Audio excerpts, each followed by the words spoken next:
நாள் வந்து ஒரு ஒரு கேட்டு வந்து ஏதோ ஒரு தூரத்தில் கார் வர்ற ஷாட்டு, அந்த கேட்டு வந்து ஏதோ திறந்து வச்சு ஏதோ சம்திங் அவர் வந்து ஏய் மூடுப்பா அப்படின்னாரு. அப்போ சேர்ந்த ஒரு ஒரு வாரத்துக்குள்ள இருக்கும்னு நினைக்கிறேன். மூடு மூடு மூடு அப்படின்னாரு. மூடி சரின்னு ஒன்று டேரக்டர் சொன்னால் சரின்னு மூடிட்டேன். நான் முதல்ல நான் என்ன நினச்சேன்னா இந்த கார் வர்றது தெரியணுமன்றக்காக திறந்து வைக்கணுமோ கார் உள்ளே வரணுமோ. பட் அவருக்கு ஷாட் வந்து முதல்ல கேட்டு மூடி இருக்க மாதிரி ஏதோ ஷாட் இருக்கும் போல. அதுக்கப்புறம் என்ன கூப்பிட்டாரு. ஷாட் முடிஞ்சு அடுத்த ஷாட் சொன்னேன். அது அந்த டிஸ்டர்பன்ஸில் வச்சு எடுக்கணும்னு நினச்சிட்டு இருந்தேன். அதனால தான் மூட சொன்னேன். அது அவர் சொல்லவே தேவையில்லை எனக்கு. அந்த அந்த கேட்டு கம்பிகளுக்கு நடுவில் அப்படி அந்த ட்ராக் அது வண்டி வந்துட்டு இருக்கும்போது எடுக்கணும்னு நான் நினச்சிட்டு இருந்தேன்ப்பா. அதனால தான் மூட சொன்னேன். எனக்கு அப்படியே ஒரு மாதிரி இப்படி ஒரு டெக்னீஷியன் 100 படம் பண்ண டெக்னீஷியனுக்கு வந்து ஒரு அசிஸ்டன்ட் டைரக்டர்கிட்ட இந்த விளக்கம் சொல்லணும்னு நினைக்கிறதெல்லாம் வந்து எவ்வளோ பெரிய விஷயம். அதனால முதல்ல இந்த பெரிய இடத்துல இருக்கிறவங்கலாம் வேறு லெவலில் இருப்பாங்க. பெரிய பொசிஷனில் இருக்காங்களே இன்றைக்கும் நம்ம சூப்பர் ஸ்டாராக இருக்கட்டும், உலக நாயகன் இவங்கெல்லாம் வந்து பக்கத்தில் போய் பார்த்தீங்கன்னா அவங்க அனுபவமே வேறு லெவலில் இருக்கும். நிச்சயமா. நான் யானை டைமில் போய் கமல் சாரை போய் பார்க்க போனாங்க. ஒரு இது பார்த்துக்கோங்க. கரெக்டாக விக்ரம் ரிலீஸ் ஆகிருக்கு அப்போது. சரியா நான் வேறு ஒரு விஷயமா அவரை போய் பார்த்துட்டு நான் அருண் சார் எல்லாம் போவோம். மாப்ஸ்லாம் போனோம். போகும்போது கீழே கீழே நாங்கள் போகும்போதே கீழே சார் வந்தார் அந்த நேரத்தில். ஸோ ஒன்றா பேசிட்டு லிஃப்ட்டில் ஏறணும். எனக்கு என்ன ஒரே பயம்னா விக்ரம் பார்த்தியான்னு கேட்பாரு, நம்ம பார்க்கல. எப்போதுமே அது ஒன்று இருக்கும் தெரியுமா, ஒரு பார்க்கலன்றது வந்து ஒரு அதுவும் ஒரு விக்ரம் சூப்பர் ஹிட்டாக போயிட்டுருக்கு. அதை பார்க்க எனக்கு என்ன என் படத்தோட ஃபைனல் ஒர்க்கில் இருக்கேன். ஸோ இப்போ வந்து அவர் கேட்குறாரு, அருண் சார் சொல்லியிருக்காரு சார் அப்படின்னு. சார் படம் நான் அமைதியாக அப்படின்னு நின்றுருக்கிறேன். நீங்கள் பார்த்தீங்களா அப்படின்னாரு. இல்லை சார் பார்க்க வாய்ப்பு கிடைக்கல. ஓகே அவரை விட்டார். அப்படி பார்க்கலன்னு சொல்ல விட்டார். அப்புறம் அந்த மீட்டிங்லாம் முடிஞ்சு மேலே போயிட்டு ரிட்டர்ன் ஆகும்போது சொன்னார், நீங்கள் பார்த்துருக்க மாட்டீங்கன்னு எனக்கு தெரியும். இவ்வளோ வேலையை வச்சுட்டு ஃபைனல் ஒர்க்கில் இருக்கோம், ஒரு படம் பார்க்குறதுக்கெல்லாம் வாய்ப்பு இல்லை. இப்படி சொல்கிறாருங்க அவர்.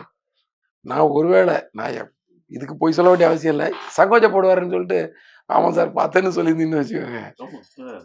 அது எவ்வளோ பெரிய பொய்யா இருக்கும். முதல்ல அவர் ஒருத்தனை பார்த்த உடனே கண்டுபிடிச்சிட்டாரு பாருங்க. என்ன ஒரு நாலேஜ், என்ன ஒரு அது மாதிரி ரஜினி சார் அவர் நின்றுக்கிட்டே தான் கதை கேட்பாரு, இல்லை நின்றுக்கிட்டே நம்மகிட்ட பேசுவார். நம்ம எழுந்து ஐயே நீங்கள் நான் நிற்பேன் அப்படியே நீங்கள் உட்காருங்கன்ட்டு. அது எவ்வளோ சின்ன ஆள் தான் அவங்கள உட்கார வச்சுட்டு நின்றுட்டு இருப்பார். இப்போ அந்த சின்ன சின்ன பொசிஷன் தான் நான் சொல்ல ஒரு சின்ன டெக்னீஷியனாக இருக்கலாம். அதை தான் சொல்கிறேன். சின்ன ஆள் பெரிய ஆள்னா அப்படி சொல்ல ஒரு டெக்னீஷியன். இப்போ அவங்களும் எழுந்து சிரிக்கும் போது அவர் கண்டுக்காம அப்புறம் அவர் உட்கார்றப்ப அவங்க உட்காந்தா விடலாமே. No no no use use. அதே மாதிரி படம் ஏதாவது போட்டு பார்க்க போனால் கூட வெளியிலலாம் நிற்க விட மாட்டார் ரஜினி சார். இப்போ நம்ம படம் ஒன்று பார்க்க வராரு அப்படின்னா நமக்கு தெரியும் அவருக்கு பிடிக்காதுன்னு. அவர் ஜஸ்ட்டு ரிசீவ் பண்ண வந்தேன் சார், இல்லை நான் நிற்க மட்டும் ஓடிடுவோம். நிற்க விட மாட்டார் யாரையுமே. உங்களுக்கே தெரிஞ்சிருக்குன்னு நினைக்கிறேன். தெரியும். உங்களுக்கு நான் ஞாபகம் தான் படுத்துறேன். இதெல்லாம் வந்து எவ்வளோ பெரிய சரி அவங்க வெளியில் சும்மா நிற்கட்டும், அவங்க படம் நிற்கிறாங்க, நம்ம உள்ள படம் மாதிரி எனக்காக யாரும் வெயிட் பண்ணக்கூடாது, வேஸ்ட்டாக வெயிட் பண்ணக்கூடாது. அவங்கெல்லாம் தான் அந்தந்த இடத்துல இருக்கிறாங்க. அதுவும் அவங்க 2 பேருமே வந்து கேபியோட படைப்புன்றது மிகப்பெரிய ஒரு ஏன்னா பயங்கரமான ஒரு ஃப்ளாஷ்பேக் அதெல்லாம் எடுத்துட்டு ஐயோ இங்கே பேசுறதுக்கே அவ்வளோ இன்ட்ரெஸ்டாக இருக்கு. சார் இப்போ கேபி சாரை தொடர்ந்து உங்க நண்பர் சரணோட 3 படங்கள் அமர்க்களம், பார்த்தேன் ரசித்தேன், அல்லி அர்ஜுனா, அந்த எக்ஸ்பீரியன்ஸ் என்ன? இல்லை இப்போ சரண் சார்கிட்ட வந்து வந்து அது அது வேலை மாதிரியே இல்லை. அது வந்து ஒரு பயங்கர ஒரு ஜேர்னி. அது அந்த வாய்ப்பெல்லாம் வந்து யாருக்குமே கிடைக்குமான்னு தெரியல. நான் ஏற்கனவே அசிஸ்டன்ட் டைரக்டர் ஜாப்பை வந்து அவ்வளோ இன்ட்ரெஸ்ட்டாக என்ஜாய் பண்ணி பண்ணுவேன். அதுவும் சரண் சார் வந்து ஒரு முதல்ல ஒரு நண்பராக அறிமுகமாகி என்னுடைய கல்வியில் நான் ஒர்க் பண்ணும்போது என்னுடைய சீனியராக அவர் கூட ஒர்க் பண்ணி நிறையா கைட் பண்ணுவார், நிறையா ஐடியா கொடுப்பாரு. அப்புறம் அவர்கிட்ட நான் வந்து ஒரு டைரக்டராக ஒர்க் பண்ணும்போது எனக்கு அந்த அந்த ரிலேஷன்ஷிப் இருக்கு இல்லையா, ரொம்ப ஸ்ட்ராங்காக இருக்கும் எங்களுக்கு.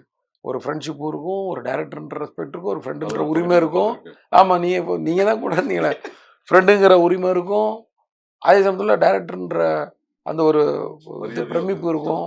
அவர் வந்து அவருடைய டைலாக்ஸு, அவருடைய மேக்கிங் ஸ்டைலு இதெல்லாம் பார்க்கும்போது அது ஒரு இன்ட்ரெஸ்ட்டு. நான் வந்து முழு மூச்சாக அந்த படத்தில் வந்து பின்னி எடுத்துடணும் வேலை செஞ்சு.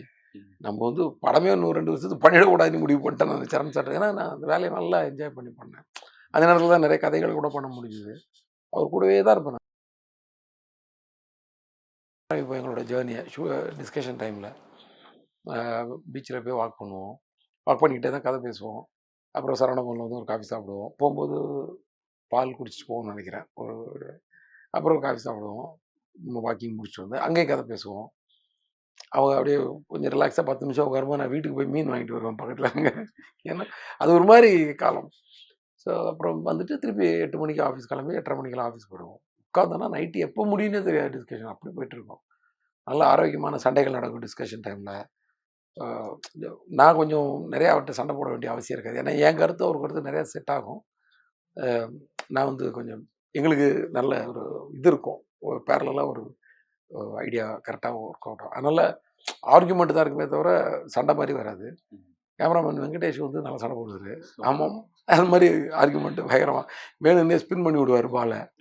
அது ஒரு நேற்று வரைக்கும் வேறு மாதிரி பேசுனீங்க, இன்னைக்கு போய் அவருக்கு கோவம் வரும். அவருக்கு சரண் சாருக்கு கோவம் வந்தால் கூட ரொம்ப டீசெண்டாக இருக்கும். அவருடைய அப்ரோச்சே எல்லாமே வந்து ரொம்ப ஒரு தன்மையான ஒரு ஆள் இல்லை.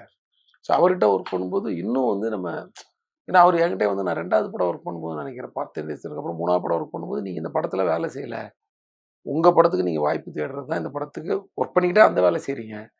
ஸோ அதர் தென் ஒர்க் டைம் நீங்கள் வந்து அந்த வேலையை என் கூட சுற்றிட்டு இருக்காதீங்கன்னு சொன்னவர். புரியுதா உங்களுக்கு? அது எவ்வளோ பெரிய விஷயம். கண்டிப்பா. அதெல்லாம் வந்து யாரும் அவ்வளோ சீக்கிரம் சொல்ல மாட்டாங்க. ஸோ அந்த மாதிரி ஒரு அது சார் நான் உங்களோட ஆரம்பத்துல இருந்து நான் உங்க கூட டிராவல் பண்ணி பார்த்துருக்கேன்.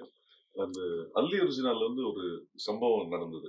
என்னன்னா ராதாகிருஷ்ணன் ரோட்ல ஒரு சந்துல ஒரு வீட்ல ஷூட்டிங் இருக்கும்.